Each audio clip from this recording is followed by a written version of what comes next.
Aujourd'hui, je viens vous parler du signe du cancer qui commence à partir certaines années le 21 juin, certaines années le 22. Ça correspond au solstice d'été.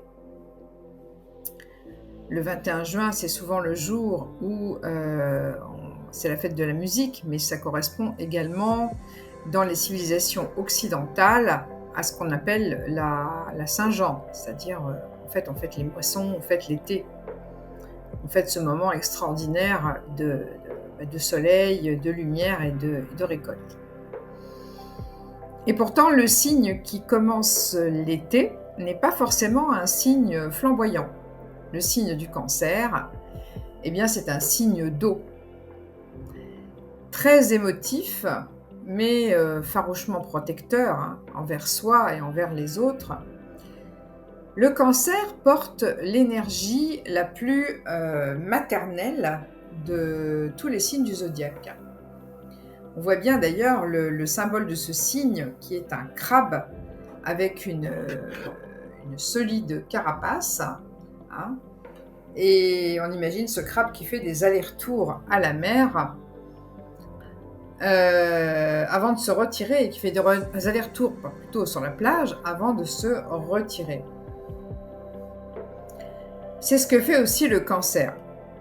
Bien sûr, il existe dans le monde matériel, mais en même temps, il existe aussi beaucoup dans celui plus liquide des émotions.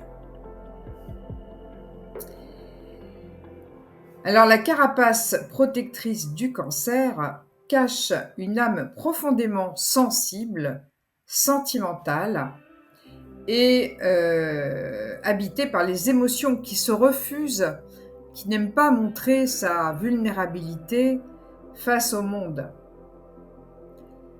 Le cancer est régi par l'un des deux luminaires. Le premier est le soleil, c'est l'astre du jour, et l'autre est la lune, que j'évoque souvent dans mes vidéos à l'occasion des pleines lunes et des nouvelles lunes. Eh bien, le cancer, c'est le signe de la lune. Donc la lune, notre satellite, c'est le corps céleste qui est le plus centré sur la vie intérieure et sur les émotions. Tout comme la lune influence les marées, les humeurs du cancer sont assez changeantes. Il faut dire aussi qu'il a peu de contrôle sur ses émotions, que les natifs du signe ont peu de contrôle sur les émotions. Ils sont en principe doux, gentils, dotés d'un instinct maternel très fort, mais ils peuvent aussi apparaître comme grincheux, apparaissant comme trop sensibles et se montrer, du coup, en raison de leur forte vulnérabilité, sensibilité, sur le mode passif-agressif. Le cancer régit également la maison 4, qui est la maison de la maison, justement, la maison du foyer. En conséquence, il a vraiment besoin de créer un espace confortable, accueillant et rassurant, dans lequel il adore se retirer quand le monde extérieur, et c'est souvent le cas, devient trop difficile à supporter. La sécurité est également importante. Il va protéger à tout prix les siens, quitte à user de ses pinces. Cependant, son extrême sensibilité va lui conférer également une grande intuition. Ce qui fait qu'il possède des talents créatifs et artistiques qui sont combinés quand même à la nature pratique, à sa nature pratique et à son énergie cardinale. C'est l'un des 4 signes cardinaux, donc malgré tout, il a de l'allant, il est capable de mener, d'entreprendre. Donc cette intuition, ces talents créatifs artistiques lui permettent quand même de mener à bien ses objectifs. Donc voilà ma présentation du du signe du cancer. Et quoi dire de plus sur ce signe? Beaucoup d'autres choses. Comment il va se comporter, comment va-t-il se comporter en famille? Eh ben, c'est le signe de la famille, précisément. Hein. Voilà. Et en famille, il a besoin de la famille, il a besoin de ces relations qui sont basées sur la confiance. Et c'est quand il se sent aimé et soutenu qu'il est alors le partenaire le plus loyal et le plus dévoué du zodiaque. Mais attention à ses pinces, si vous le trahissez. Alors pour les amis, c'est un petit peu la même chose. Il faut du temps pour connaître le cancer, mais quand il devient votre ami, c'est vraiment un ami dévoué qui s'implique dans un lien profondément émotionnel avec vous. Il est toujours prêt à vous apporter son aide et saura toujours se montrer d'un grand soutien et vous offrir l'asile si vous en avez besoin. Hein. L'amour du cancer pour la maison et la sécurité sont très forts. Donc, il joue souvent le rôle de celui qui materne, celui qui dorlote. Évidemment, ça s'applique à sa famille et à ses amis. Au niveau professionnel, il peut être aussi quelqu'un qui est réputé pour avoir les intérêts de toute l'équipe et de tout le groupe à cœur, qu'il prend d'ailleurs comme sa famille. Et il jouera souvent le rôle de psy, le rôle de confident dans le cadre d'une entreprise, ce qui est parfois bien nécessaire et bien précieux quand on sait aujourd'hui comment le monde de l'entreprise est compliqué, comment les relations sont difficiles. D'avoir quelqu'un à qui vous pouvez vous confier, qui vous écoutera sans jugement et avec empathie, eh bien c'est vraiment le rôle du cancer. Alors bon, évidemment, il a beaucoup de qualités, mais il a aussi les points faibles qui découlent en général des qualités. Donc les points faibles, ça va être justement la vulnérabilité. Hein. De temps en temps, il faut qu'il montre sa vulnérabilité. Parce qu'il met quelquefois tellement de carapace qu'on a l'impression qu'il est insensible. Mais c'est évidemment tout le contraire. Et il fait preuve souvent de sentimentalisme. Donc il est souvent plongé dans la nostalgie, dans la sentimentalité, et il s'accroche à son passé. En même temps, ça peut être un bien. Ça peut être des personnes qui aiment bien raconter des histoires, qui aiment bien garder les souvenirs, et qui sont peut-être les dépositaires justement des souvenirs de la famille. Et c'est bien agréable de feuilleter les albums photos ou de revoir les vidéos des bons moments que l'on a passés ensemble en famille. Donc voilà ce que je voulais dire sur ce joli signe du cancer. Et j'ai fait la carte de ciel de l'entrée de la Terre donc dans la zone cancer qui correspond au solstice. Et là, une grande nouveauté pour les cancers et qui va leur apporter beaucoup entre ce mois de juin et probablement pendant 1 an, c'est l'arrivée de Jupiter dans leur signe. Sachant que Jupiter, c'est la planète de l'expansion et de la chance, et que justement, Jupiter est exalté dans le signe du cancer. Donc, très bonne année pour les cancers. Et pour tous les autres signes, il faut savoir dans quelle maison astrologique sera Jupiter cette année. Si vous avez la maison 1 en cancer, c'est-à-dire si c'est votre ascendant qui est cancer, eh bien à ce moment-là, l'expansion, elle sera sur vous-même. L'expansion, la chance sera sur vous-même. Peut-être est-ce un moment où les choses vous paraîtront plus souples, plus légères, plus ouverte. Mais attention aux excès aussi, parce que Jupiter, ça peut aussi porter à... c'est l'abondance, hein, donc ça peut peut-être porter aux excès, par exemple, alimentaires, si c'est l'ascendant. Si c'est la maison 2, eh ben, c'est tout le secteur c'est tout le secteur, on va dire, de l'argent gagné qui est intéressant. Donc vous allez peut-être développer de meilleurs moyens de gagner votre vie. Surtout si, par exemple, vous vous adressez à une clientèle ou si vous êtes, par exemple, dans le secteur de l'immobilier.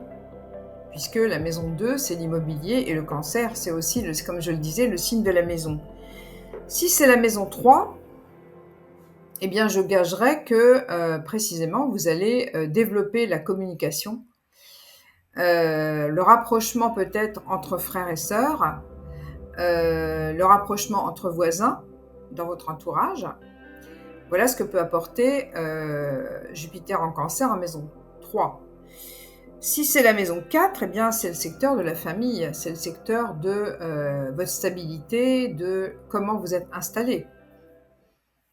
Si c'est la maison 5, eh bien, ça va être une année qui va être propice à de belles créations dans le domaine artistique, dans le domaine de l'écriture, par exemple.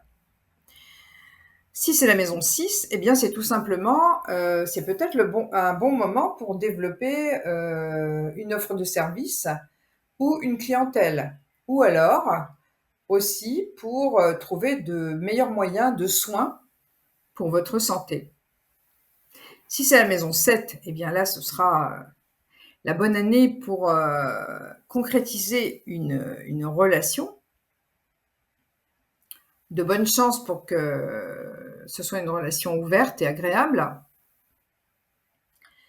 Si c'est la maison 8, là, on est dans le domaine de la transformation, on est dans le domaine du business aussi.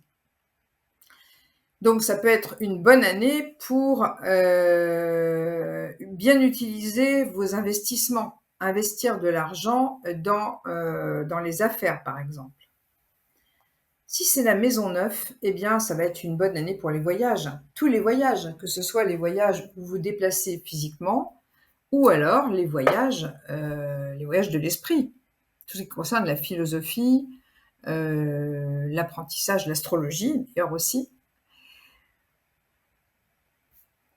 Si c'est la maison 10, eh bien, ce sera votre carrière qui sera favorisée. Si c'est la maison 11, ce sera tout ce qui peut être associatif et tout ce qui est le domaine des projets.